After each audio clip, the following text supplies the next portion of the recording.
บายดีไอ้น้องป่าสวยงามทุกคนเนาะพวกเราจะมาเจกิจกรรมแจกป่าเดี๋ยวโมจิสบายดีนะสบายดีคนเบิ่งนะสบายดี โอเคกิจกรรมในการดินของเขาในมื้อนี้แมนพวกเขาจะมีจดซื้อผู้ที่กดไลค์และกดแชร์ซ่องของเขาเนาะก็เขาจะเฮ็ดลิงก์ไว้อยู่เทิงๆนี่เนาะซ่อง1206 OUI พิมพ์เข้าเบิ่งแล้วกดติดตามช่อง YouTube ของเขาเดี๋ยวเขาจะแจกป่าผู้ใดที่กดติดตามแล้วก็มีแต่แคปหน้าจอและส่งลงเฟซของเขาจะแชร์เฟซของเขาเนาะเฟซที่เขากำลังอัดคลิปอยู่ตัวนี้เขาจะอัดลงและให้คนแชร์หนึ่งแชร์และกดติดตามอยู่ในช่อง YouTube ของเขาและแคปลงไว้ในเฟซเนาะแล้วเขาจะเขียนชื่อ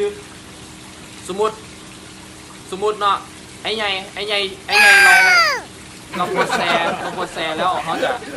เขียนชื่อไอ้ใหญ่ใส่เจียนี่แล้วเขาจะก็เลยเดี๋ยวพับไว้ในกล่องและผู้ใดที่แชร์และติดตามช่อง YouTube ของเขาจะกวดเบิ่งเนาะแล้วเขาจะเขียนชื่อของผู้นั้นลงในกล่องแล้ววันที่15คือวันอาทิตย์เนาะแล้วเขาจะมาเฮ็ดคลิปเฉลยผู้ที่ได้รับรางวัลของเขาจะมี3รางวัลมีปลาคำและปลาหางนกยุงและปลากัดเนาะเพราะเขาจะแจกปลาคำนี่แม่นพร้อมไส้พอแม่พันธุ์คือตัวใหญ่เลยเดี๋ยวเขาจะให้เบิ่งป่าในท้ายคลิปและปลาหางนกยุงนี่แม่นมีหูสร้างและทักซิโดไว้และบูเทลและขอย้ำอีกทีนึงเนาะสำหรับผู้ที่อยากได้ปลาคาร์ฟของเราเนาะค่อยแจกแน่นอนแต่ว่าขอเพียงแต่ 1,000 คนติดตามเท่านั้นก็ไอ้น้องปลาสวยงามของพวกเราทุกคนแน่นอนคนลาวต้องสนับสนุนคนลาวค่อยกำลังเริ่มเฮ็ดคลิป YouTube เนาะก็ให้ไอ้น้องผู้ที่ยังบ่ฮู้ข่าวว่าได้เห็นแล้วก็ขอให้ติดตามช่องของเขาถ้าว่าครบ 1,000 คนแล้วเขาจะแจกปลาคาร์ฟเอาฟาร์มที่มีชื่อเสียงเลยเนาะฟาร์มดังเลยเดี๋ยวเขาแจกให้เลย2คู่2โตแม่น2คู่เนาะและเขาจะเฮ็ดคลิปต่างๆคลิปอื่นๆคลิปไปแหล่งท่องเที่ยวธรรมชาติอยู่ปากเซก่อนก็หลังจากครบปากเซแล้วเขาจะไปสวรรค์เขตเวียงจันทร์หลวงเขาบางทุกวิสัยก็ตามเนาะก็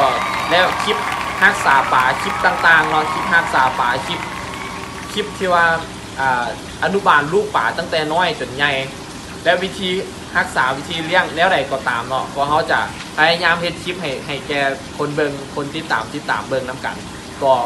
คนลาวต้องสนับสนุนคนลาวขอเพียงแต่1 ไลค์ 1 แชร์และคนติดตาม1 คนเท่านั้นคนติดตามคนละ1 คนแล้วแคปมาเดี๋ยวเขาจะรีบกิจกรรมน้ำกันก็ป่างามๆเท่านั้นเนาะก็เขาจะแจกป่าทุกๆอาทิตย์เขาจะแจกป่าทุกๆอาทิตย์เนาะป่าเขามีหลายแน่นอนป่า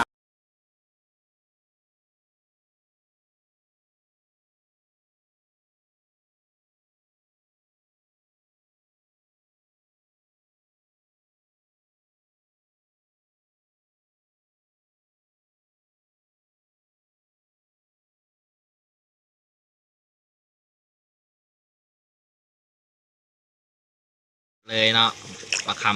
ำรางวัลที่1ผู้ใดได้แม่ไทเกอร์เบื้องหลังโค้งงามตุยและ